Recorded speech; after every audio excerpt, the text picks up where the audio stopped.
ദിനവും മനമേ തൽസമയം വൻ കൃപകൾ പ്രാപിപ്പാൻ.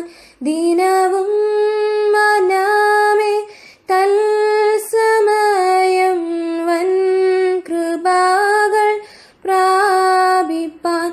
അതിധൈര്യമായി കൃപാസനത്തിൻ അന്തികത്തിൽ ചെന്നു നീ. അതിധൈര്യമായി കൃപാസനത്തിൻ അന്തികത്തിൽ ചെന്നു നീ. ദൈവവചന ചിന്തകൾ കേൾക്കുന്ന എല്ലാ മാന്യ ശ്രോതാക്കൾക്കും ക്രിസ്തീയ വന്ദനം. പത്രോസ് എഴുതിയ 1-ാം ലേഖനം 4-ാം അധ്യായം 11-ാമത് വാക്യം. ആ വചനം നാം ഇങ്ങനെ വായിക്കുന്നു: ഒരുത്തൻ പ്രസംഗിക്കുന്നു എങ്കിൽ ദൈവത്തിൻ്റെ അരുളപ്പാട് പ്രസ്താവിക്കുന്നു എന്ന പോലെയും, ഒരുത്തൻ ശുശ്രൂഷിക്കുന്നു എങ്കിൽ ദൈവം നൽകുന്ന പ്രാപ്തിക്കൊത്തവണ്ണവും ആകട്ടെ. എല്ലാറ്റിലും ദൈവം യേശുക്രിസ്തു മൂലം മഹത്വപ്പെടുവാൻ ഇടവരട്ടെ. മഹത്വവും ബലവും എന്നേക്കും അവനുള്ളത്. ആമേൻ. അനുഗ്രഹീതമായ ഈ വാക്യത്തിനുള്ളിൽ പത്രോസ് അപ്പോസ്തലൻ ഓർമ്മപ്പെടുത്തുന്നത്, ശുശ്രൂഷിപ്പാൻ വേണ്ടി, പ്രസംഗിപ്പാൻ വേണ്ടി ദൈവം നിങ്ങളെ വിളിച്ചിരിക്കുന്നു എങ്കിൽ ദൈവത്തിൻ്റെ വിളിയെക്കുറിച്ചുള്ള, ദൈവം എന്നെയും നിങ്ങളെയും പരമേൽപ്പിച്ചിരിക്കുന്ന ശുശ്രൂഷകളെക്കുറിച്ചുള്ള വ്യക്തമായ കാഴ്ചപ്പാടും ബോധ്യതയുമുള്ളവരായി നമ്മുടെ ശുശ്രൂഷകളും നമ്മുടെ പ്രസംഗങ്ങളും തീരണം എന്നുള്ളതാണ്.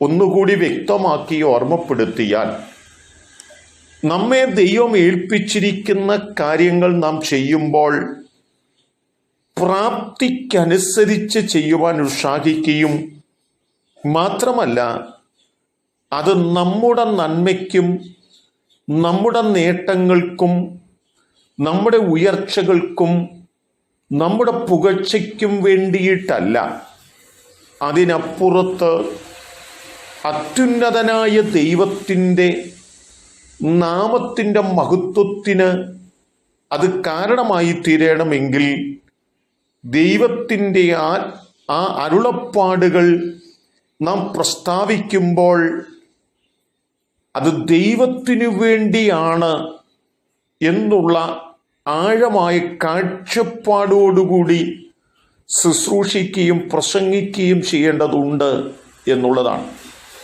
ഈ ലോകത്തിലേക്ക് നാം ഒന്ന് നോക്കുകയാണെങ്കിൽ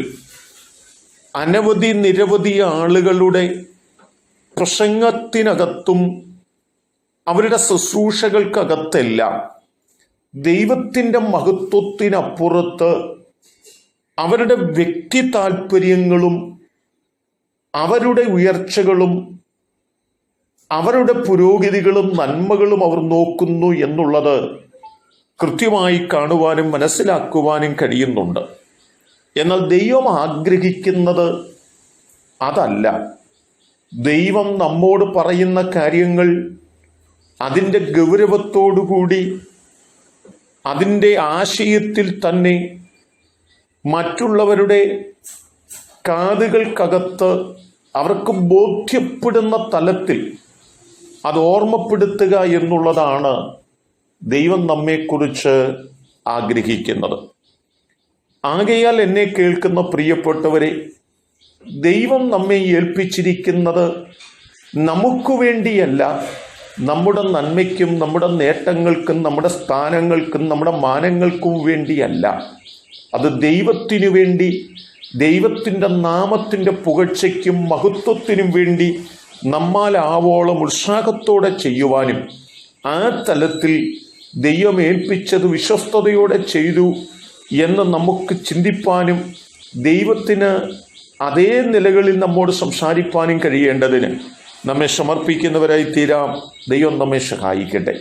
കരുണയുള്ള ദൈവമേ, നല്ല കർത്താവേ, ഞങ്ങളെ ഭരമേൽപ്പിച്ചിരിക്കുന്നത് വിശ്വസ്തയോടെ ഞങ്ങൾ ചെയ്തുകൊണ്ട് നല്ലവനും വിശ്വസ്തനുമായ ദാസനെ എന്നുള്ള വിളി കേൾക്കാൻ തക്ക തലത്തിൽ ഞങ്ങൾക്ക് ഞങ്ങളുടെ പ്രവർത്തനങ്ങൾ ചെയ്യുവാൻ, ഞങ്ങളുടെ മെസ്സേജുകൾ കൊടുക്കുവാൻ ഞങ്ങളെ പ്രാപ്തരാക്കണമേ.